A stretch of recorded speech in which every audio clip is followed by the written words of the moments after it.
বেসন দিয়ে যদি এইভাবে পাঁপড় বানানো হয় তাহলে কিন্তু মন্দ হয় না।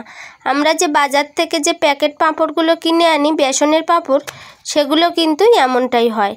আর মেলার দোকানের মতো হবে এইভাবে বানালে। প্রথমে এখানে বেসন নিয়ে নিয়েছি হাফ কাপ করে দুবার, মানে 100 গ্রামের মতো বেসন ছিল। আর এখানে হাফ কাপ নিয়ে নিয়েছি ময়দা, 50 গ্রামের মতো ছিল। 50 গ্রামের চেয়ে একটু কম ছিল ময়দা। আর উপর থেকে কালো জিরে, একটুখানি বিট লবণ আর সরিষার তেল দিয়ে ভালো করে মেখে নিচ্ছি। ভালো করে ডলে ডলে মেখে নিতে হবে। দেখতে হবে যত সময় না হাতে একটা মুঠো করলে ঝুরঝুর করে ভেঙে যাবে, এমনটা হলে তারপরে জল দিয়ে মেখে নিতে হবে। এই যে দেখুন কেমনটা মুঠো করে নিলাম, তো ভেঙে গেল। হাত দিয়ে চাপ দিলে, আঙুল দিয়ে চাপ দিলে দেখবেন যে ভেঙে যাচ্ছে।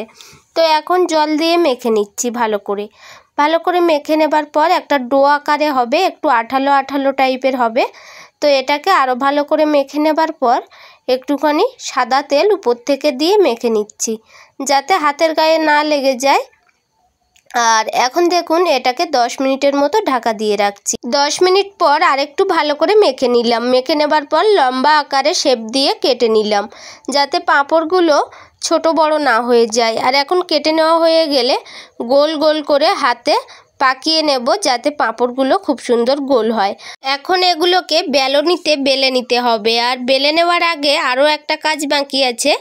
এই বেলনির ওপরে আমি দিয়ে দেব একটা বড় সাইজের কেরি পেপার। কেরি পেপারটা কিন্তু উপরে খুব সুন্দর করে জড়িয়ে নিতে হবে, যাতে এই পাঁপড়গুলো বেলনির সাথে জড়িয়ে না যায়। আর এখন এইভাবে নিয়ে নিলাম, নিয়ে একটা লেচি দিয়ে দিলাম উপরে। উপর থেকে আরও একটা মোটা পেপারও দিয়ে দিলাম। তো দেওয়ার পর এখন বেলে নিচ্ছি।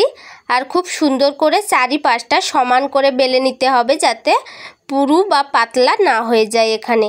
তো এখানে বেলে নেওয়া হয়ে গেলে দেখুন কত সুন্দরভাবে কিন্তু উঠে আসবে।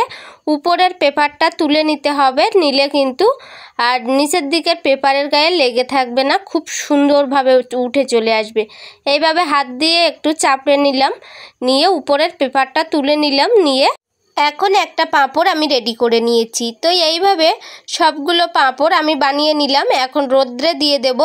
আর এই পাঁপড়টা বানাতে হবে রৌদ্র দেখে, ঝটপট শুকিয়ে যাবে। পাঁপড় শুকাতে কিন্তু মাত্র 1 দিন সময় লাগবে, এর বেশি সময় লাগবে না। রোদ্রে দেওয়ার সঙ্গে সঙ্গে কিন্তু উপরটা টেনে যাবে। তো এইভাবে সব পাঁপড়গুলো বানিয়ে নিয়েছি। এখন কালারটা দেখুন, পাঁপড়গুলো শুকিয়ে গেছে খুব সুন্দরভাবে। এখন ভেজে নেওয়ার জন্য রেডি করে নিলাম। তো কত সুন্দরভাবে শুকিয়ে গেছে দেখেই তো বুঝতে পারছেন, একদম ঝরঝরে হয়ে গেছে। আর এখন আমি কড়াইতে তেল গরম করে নিয়ে কয়েকটা ভেজে দেখাচ্ছি।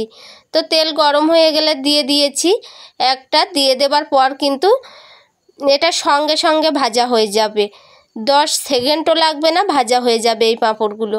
তো ভাজা হয়ে গেছে। এইভাবে আমি সবগুলো প্রায় ভেজে নিয়েছি।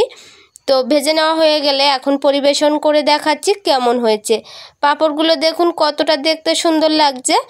আর এখন একটু গরম আছে, তেল উপর থেকে উঠে আছে বলে কালারটা একটু চেঞ্জ হয়ে আছে। এখন প্রচুর গরম, তো গরম অবস্থাতেই আমি দেখাচ্ছি। তো পাঁপড়গুলো খুবই কুড়কুড়ে বা মুচমুচে ছিল কিন্তু। আর এই ভিডিওটি ভালো লাগলে অবশ্যই বেশি বেশি করে শেয়ার করতে ভুলবেন না। টাটা সবাইকে।